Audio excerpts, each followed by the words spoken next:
Hi ಎಲ್ರಿಗೂ ನಮಸ್ಕಾರ and ಖಡಕ್ ಸಿನಿಮಾಗೆ ಸುಸ್ವಾಗತ. ಇತ್ತೀಚೆಗಷ್ಟೇ ನಿಮ್ಮೆಲ್ಲರಿಗೂ ತಿಳಿದಿರೋ ಹಾಗೆ ನಮ್ಮ ಕನ್ನಡ ಚಿತ್ರರಂಗದ ಹೆಮ್ಮೆಯ ಸಿನಿಮಾ ನಿರ್ಮಾಣ ಸಂಸ್ಥೆಯಾಗಿರುವ KVN ಪ್ರೊಡಕ್ಷನ್ ಸಂಸ್ಥೆ ತಲಪತಿ ವಿಜಯ್ ಅವರ ಕೊನೆಯ ಸಿನಿಮಾ ಅಂದ್ರೆ ಅವರ 69ನೇ ಸಿನಿಮಾವನ್ನ ನಿರ್ಮಾಣ ಮಾಡೋದು ಖಚಿತ ಎನ್ನುವಂತಹ ಅಧಿಕೃತ ಮಾಹಿತಿಯನ್ನ ಹೊರಹಾಕಿದ್ದಾರೆ. ಪ್ರಮುಖವಾಗಿ KVN ಪ್ರೊಡಕ್ಷನ್ ಸಂಸ್ಥೆ ಈ ಸಿನಿಮಾಗಾಗಿ ತಲಪತಿ ವಿಜಯ್ ಅವರಿಗೆ ಭರ್ಜರಿ 275 ಕೋಟಿ ರೂಪಾಯಿಗಳ ಸಂಭಾವನೆಯನ್ನ ಕೊಡ್ತಿದ್ದಾರೆ ಅನ್ನೋ ವಿಚಾರನೆ ಎಲ್ಲಾ ಕಡೆ ದೊಡ್ಡ ಮಟ್ಟದಲ್ಲಿ ಸುದ್ದಿಯಾಗಿರೋದು. ಈ ಸಿನಿಮಾನ KVN ಪ್ರೊಡಕ್ಷನ್ ಸಂಸ್ಥೆ ಮಾಡ್ತಾ ಇರೋದು ಹಾಗೂ ತಲಪತಿ ವಿಜಯ್ ಅವರಿಗೆ ಇಷ್ಟೊಂದು ದೊಡ್ಡ ಮಟ್ಟದ ಸಂಭಾವನೆ ನೀಡ್ತಾ ಇರೋದು ಇದಕ್ಕೂ ಹಾಗೂ ಕನ್ನಡ ಚಿತ್ರರಂಗಕ್ಕೂ ಇರುವಂತಹ ಲಿಂಕ್ ಏನು, ಇದೆಲ್ಲದರ ಬಗ್ಗೆ ಇವತ್ತಿನ ವಿಡಿಯೋದಲ್ಲಿ ಸ್ವಲ್ಪ ಮಟ್ಟಿಗೆ ಚರ್ಚೆ ಮಾಡೋಣ ಬನ್ನಿ. KVN ಪ್ರೊಡಕ್ಷನ್ ಸಂಸ್ಥೆ ಕಳೆದ ಕೆಲವು ವರ್ಷಗಳ ಹಿಂದೆ ಹೊಂಬಾಳೆ ಪ್ರೊಡಕ್ಷನ್ ಸಂಸ್ಥೆ ಮಾಡಿಕೊಂಡು ಬಂದಿರುವಂತಹ ಕೆಲಸವನ್ನ ಮುಂದುವರಿಸಿಕೊಂಡು ಹೋಗುವಂತಹ ಸೂಚನೆಯನ್ನ ನೀಡಿತು. ಕನ್ನಡ ಚಿತ್ರರಂಗದಲ್ಲಿ ಎರಡು ದೊಡ್ಡ ಮಟ್ಟದ ಪ್ರೊಡಕ್ಷನ್ ಹೌಸ್ಗಳು ಇರೋದು ನಿಜಕ್ಕೂ ಕೂಡ ಕನ್ನಡ ಚಿತ್ರರಂಗದ ಬೆಳವಣಿಗೆಗೆ ಸಾಕಷ್ಟು ಸಹಕಾರಿಯಾಗಿದೆ. ಆದ್ರೆ ನಮ್ಮ ಬಿಗ್ ಪ್ರೊಡಕ್ಷನ್ ಹೌಸ್ಗಳು ಕನ್ನಡ ಚಿತ್ರರಂಗದ ಸಿನಿಮಾಗಳಿಗೆ ಯಾಕೆ ಇಷ್ಟೊಂದು ದೊಡ್ಡ ಮಟ್ಟದ ಬಡ್ಜೆಟ್ ನ ವಿನಿಯೋಗಿಸ್ತಾ ಇಲ್ಲ ಅನ್ನೋದೇ ಬೇಸರದ ವಿಚಾರ.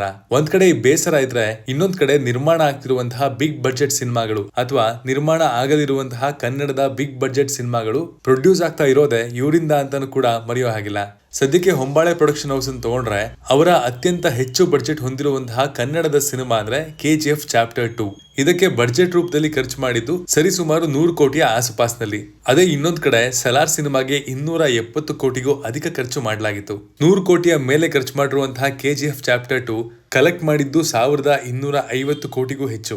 ಸಲಾರ್ ಸಿನಿಮಾ ಕಲೆಕ್ಟ್ ಮಾಡಿದ್ದು ಸರಿಸುಮಾರು 650 ಕೋಟಿ. ಕನ್ನಡದಲ್ಲೇ ಒಳ್ಳೆ ಕ್ವಾಲಿಟಿ ಸಿನಿಮಾ ಮಾಡಿದ್ರೆ ಯಾವ ರೀತಿಲಿ ಬಿಸ್ನೆಸ್ ವೈಸ್ ಸೌಂಡ್ ಮಾಡಬಹುದು ಅನ್ನೋದನ್ನ KGF ತೋರಿಸ್ಕೊಟ್ಟಿದೆ. ಹಾಗೂ 19 ಕೋಟಿ ನಿರ್ಮಾಣದಲ್ಲಿ ಬಂದಂತಹ ಕಾಂತಾರ ಸಿನಿಮಾ ಕೂಡ ಅದನ್ನ ಪ್ರೂವ್ ಮಾಡಿದೆ. ಹೀಗಾಗಿ ಕನ್ನಡದ ಸಿನಿಮಾಗಳಿಗೆ ಹೆಚ್ಚಿನ ಬಡ್ಜೆಟ್ ಅನ್ನ ಒಳ್ಳೆ ಕಂಟೆಂಟ್ ಗಳಿಗೆ ವಿನಿಯೋಗಿಸಿದ್ರೆ ಇಲ್ಲಿನ ಸಿನಿಮಾಗಳು ಜಾಗತಿಕವಾಗಿ ದೊಡ್ಡ ಸೌಂಡ್ ಮಾಡಬಹುದು ಅನ್ನೋದು ನಮ್ಮ ಅಭಿಪ್ರಾಯ.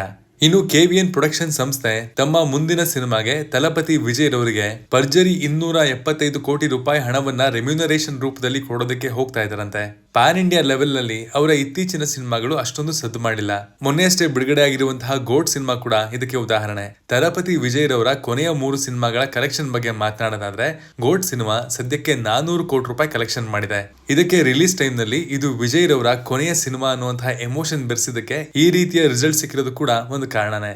ಇನ್ನು ವಾರಿಸು ಸಿನಿಮಾ 297.5 ಕೋಟಿ ರೂಪಾಯಿ ಕಲೆಕ್ಷನ್ ಮಾಡೋ ಮೂಲಕ ಆವರೇಜ್ ಲಿಸ್ಟ್ ಗೆ ಸೇರ್ಕೊಂಡಿತ್ತು. ಲೋಕೇಶ್ ಕನಗರಾಜ್ ಡೈರೆಕ್ಷನ್ ನಲ್ಲಿ ಅವರ ಸಿನಿಮ್ಯಾಟಿಕ್ ಯೂನಿವರ್ಸ್ ನ ಪಾರ್ಟ್ ಆಗಿರುವಂತಹ ಲಿಯೋ ಸಿನಿಮಾ 605 ಕೋಟಿ ರೂಪಾಯಿಗಳ ಕಲೆಕ್ಷನ್ ಮಾಡಿತು. ಈ 3 ಸಿನಿಮಾಗಳ ಕಲೆಕ್ಷನ್ ಅಥವಾ ಅದಕ್ಕೆ ಅವರಿಗೆ ಸಿಕ್ಕಿರುವಂತಹ ಸಂಭಾವನೆ ಬಗ್ಗೆ ಲೆಕ್ಕಾಚಾರ ಹಾಕಿದ್ರೆ ಈ ಸಿನಿಮಾಗೆ 275 ಕೋಟಿ ರೂಪಾಯಿ ಕೊಡ್ತಾ ಇರೋದು ಅಗತ್ಯಕ್ಕಿಂತ ಸ್ವಲ್ಪ ಹೆಚ್ಚು ಅಂತಾನೆ ಅನಿಸ್ತು. ವಿನೋದ್ ನಿರ್ದೇಶನದಲ್ಲಿ ಈ ಸಿನಿಮಾ ಮೂಡ್ ಬರ್ತಾ ಇದೆ. ಅವರ ಪ್ರೀವಿಯಸ್ ಸಿನಿಮಾ ಕೂಡ ಅಷ್ಟೊಂದು ಸದ್ದು ಮಾಡಿಲ್ಲ. ಒಂದ್ ಕಡೆ ವಿಜಯ್ ಅವರ ಕೊನೆಯ ಸಿನಿಮಾ ಅನ್ನೋ ಕಾರಣಕ್ಕೆ ಅವರಿಗೆ ಒಂದು ಒಳ್ಳೆ ಫೇರ್ವೆಲ್ ಕೊಡೋದಕ್ಕೆ ಈ ಸಿನಿಮಾಗೆ ಅಷ್ಟೊಂದು ದೊಡ್ಡ ಸಂಭಾವನೆಯನ್ನ ನೀಡ್ತಿರಬಹುದು ಅಂತ ಹೇಳೋದಾದ್ರೆ, ಇನ್ನೊಂದ್ ಕಡೆ ನಿರ್ದೇಶಕನಿಗೂ ಕೂಡ ಕಮ್ ಬ್ಯಾಕ್ ಆಗಿ ಈ ಸಿನಿಮಾ ಒಂದೊಳ್ಳೆ ಅವಕಾಶ ಅಂತಾನು ಹೇಳ್ಬೋದು.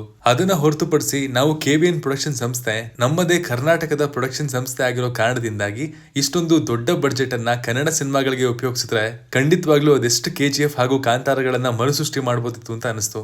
ಇಂತಹ ಬೇರೆ ಭಾಷೆಯ ಕೊಲಾಬರೇಷನ್ಗಳು ಆಗ್ಬಾರ್ದು ಅಂತಲ್ಲ, ಆದ್ರೆ ಒಳ್ಳೆದೆ. ಅದರಲ್ಲಿರೋ ಪ್ಲಸ್ ಪಾಯಿಂಟ್ ಅಂದ್ರೆ ನಮ್ಮ ಕನ್ನಡದ ಸಿನಿಮಾಗಳು ಇಂತಹ ಪ್ರೊಡಕ್ಷನ್ ಹೌಸ್ ಗಳಿಂದ ಅಲ್ಲಿ ಬಿಡುಗಡೆ ಆದಾಗ ಬೇರೆ ಭಾಷೆಯಲ್ಲಿ ಒಳ್ಳೆ ವಿತರಕರು ಹಾಗೂ ಹಂಚಿಕೆದಾರರನ್ನ ಪಡ್ಕೊಳ್ಳೋದಕ್ಕೆ ಬಿಸ್ನೆಸ್ ಪಾಯಿಂಟ್ ಆಫ್ ವ್ಯೂ ನಲ್ಲಿ ವರ್ಕೌಟ್ ಆಗುತ್ತೆ ನಿಜ. ಆದ್ರೆ ಬೇರೆ ಭಾಷೆಗಳಿಗೆ ಇಷ್ಟೊಂದು ದೊಡ್ಡ ಮಟ್ಟದಲ್ಲಿ ಮಾಡುವಂತಹ ಖರ್ಚನ್ನ ಕನ್ನಡ ಸಿನಿಮಾಗಳಿಗೂ ಮಾಡಿದ್ರೆ ಅದಕ್ಕಿಂತಲೂ ಹೆಚ್ಚಿನ ಪ್ರಾಫಿಟ್ ಅನ್ನ ನಾವು ಕನ್ನಡದಲ್ಲೇ ಪಡ್ಕೊಳ್ಬಹುದು ಹಾಗೂ ಕನ್ನಡದ ಇಕೋ ಸಿಸ್ಟಮ್ ಕೂಡ ಇನ್ನಷ್ಟು ಬೆಳವಣಿಗೆ ಹೊಂದೋದಕ್ಕೆ ಸಾಧ್ಯವಾಗುತ್ತೆ ಅನ್ನೋದು ನಮ್ಮ ಆಸೆ. ಇದನ್ನೆಲ್ಲ ಹೊರತುಪಡಿಸಿ ಇಂದಿನ ದಿನ ನಮ್ಮ ಕನ್ನಡ ಚಿತ್ರರಂಗ ಭಾರತದ ಚಿತ್ರರಂಗದಲ್ಲಿ ತನ್ನದೇ ಆಗಿರುವಂತಹ ಛಾಪನ್ನು ಮೂಡಿಸೋದಕ್ಕೆ ಪ್ರಾರಂಭ ಮಾಡಿದೆ ಅಂತಂದ್ರೆ ಅದಕ್ಕೆ ಕಾರಣ ಹೊಂಬಾಳೆ ಫಿಲ್ಮ್ಸ್ ಹಾಗೂ KVN ಪ್ರೊಡಕ್ಷನ್ ಸಂಸ್ಥೆಗಳೇ. ಅದರಲ್ಲಿ ಯಾವುದೇ ಅನುಮಾನವಿಲ್ಲ. ಇದ್ರ ಬಗ್ಗೆ ನಿಮ್ಮ ಅಭಿಪ್ರಾಯ ಏನು ಅನ್ನೋದನ್ನ ಕೂಡ ಕಮೆಂಟ್ ಮಾಡಿ ತಿಳಿಸಿ. Signing off.